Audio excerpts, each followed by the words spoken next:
Hi, it's Mrs. Wackerly, and this is chapter 11 of Roland Smith's Peak. This chapter is called Peak Experience.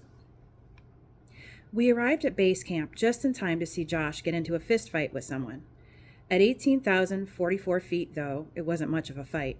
An older, red-faced man took a swing, which Josh easily ducked and countered by pushing him in the chest. The man landed on his butt in the snow. After this, it was pretty much over except for the shouting. "I want a full refund," the man shouted. "If you think I'm going to sit around base camp while you and the others climb to glory, you have another thing coming." He was obviously one of Josh's clients, and not a very happy one. It's hard to get up when you are out of breath, swaddled in down clothes, and with crampons strapped to your boots. Josh offered his hand to help him up, but the man slapped it away. "George, you're in no shape to go any farther up the mountain," Josh said. "You heard what Dr. Krieger said. You have a bad heart, which you should have told me about before you signed up." "My heart's fine. That witch doctor of yours doesn't know what she's talking about." A pretty woman stepped up next to Josh. "You have a heart murmur, George," she said with a slight German accent. "Blocked arteries would be my guess. You need to get it looked at as soon as you get off the mountain."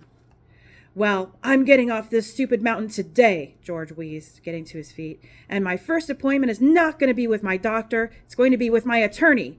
I'll sue you for everything you have, Josh." "If you want to sue me for saving your life," Josh said, "go ahead." He turned and started to walk away, then noticed us and stopped.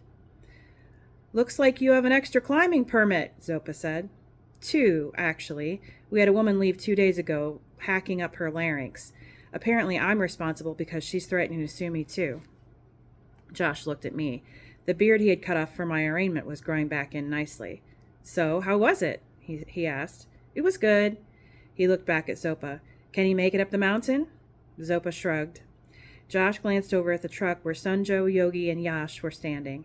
"Do you have room to take George back down?" Zopa nodded. "These three are staying. That is, if you have work." "We'll see," Josh said without much enthusiasm.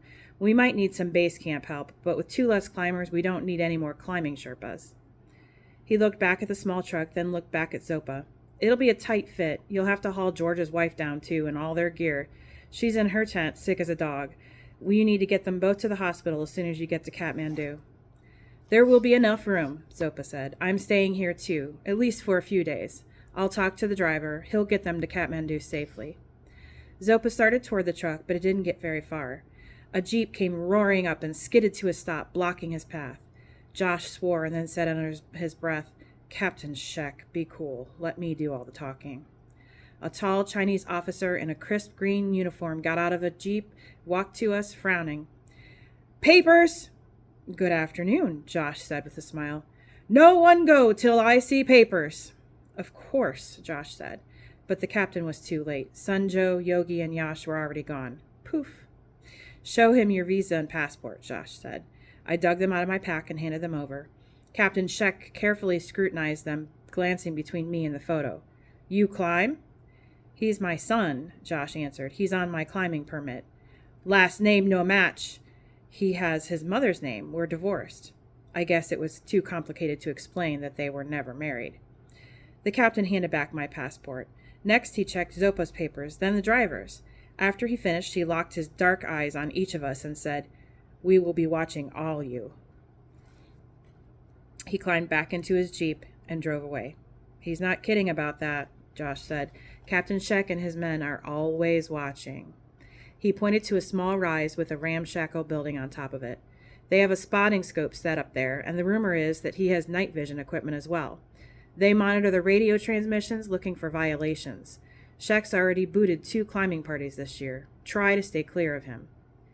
"And he doesn't always show up dressed in uniform," Dr. Krieger warned. "He sometimes dresses like a climber and wanders around camp, catching people unaware." "I'll be in the aid tent." She walked away. "What do you think of base camp so far?" Josh asked.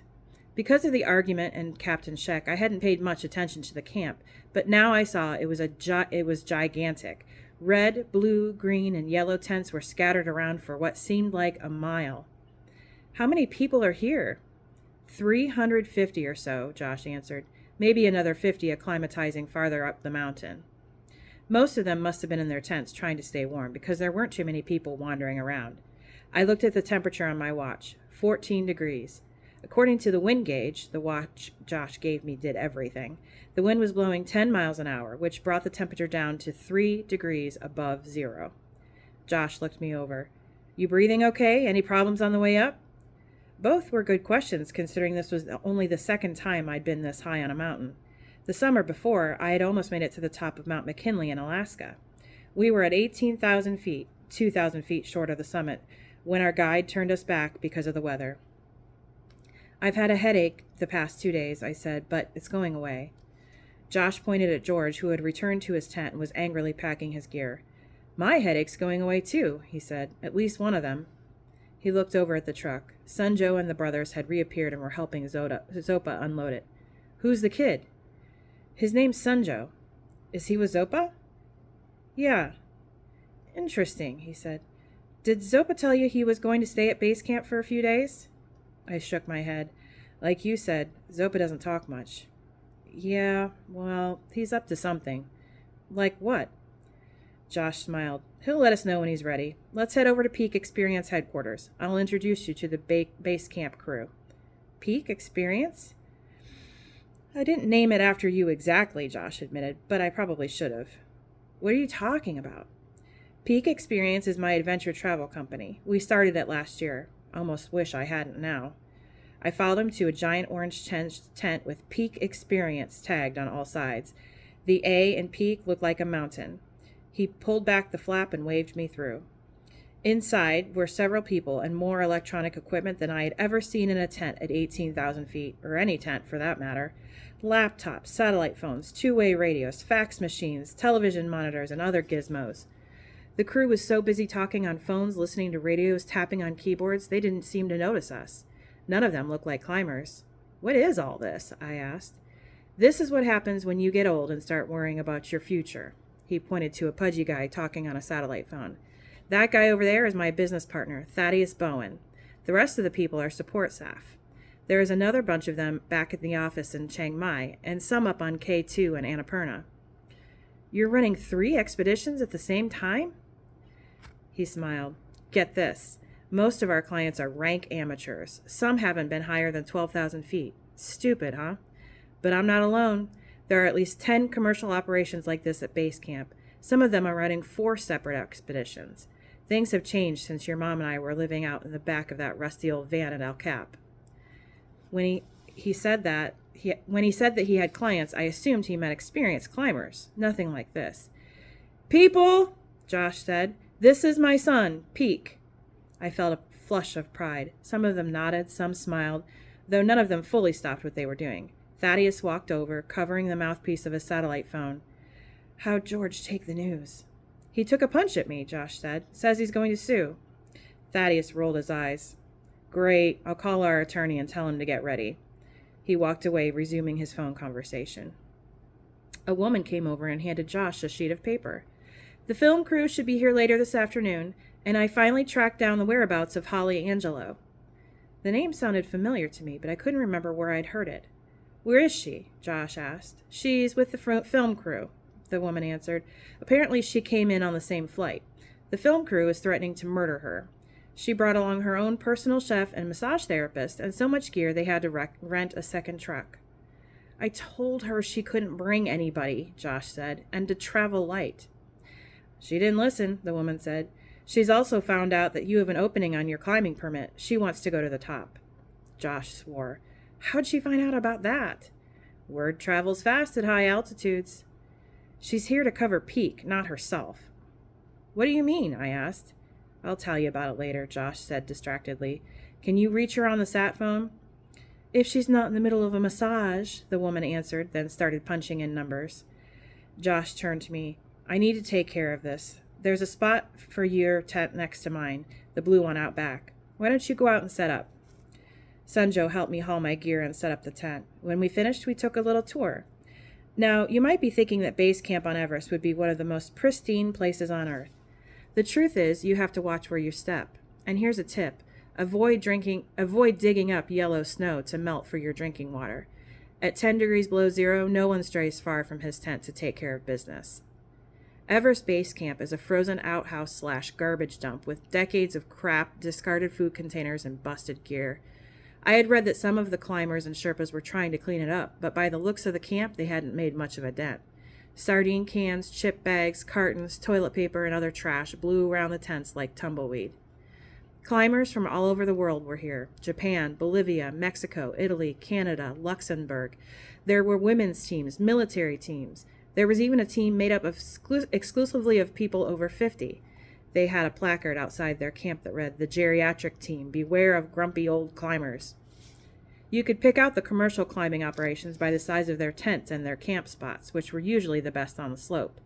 I counted 11 of them, and that's when it began to dawn on me that Josh might be just as cagey as old Zopa. There was a lot of competition sitting on the mountain under those large tents. Getting a dozen clients to the summit could bring in as much as $1 million, and if you were simultaneously mounting other expeditions on 8,000-meter peaks, several $1 million. If an Everest wannabe was going to plop down $100,000 or several thousand to get one of the lower camps, who were they going to give their money to? The company with the best success rate?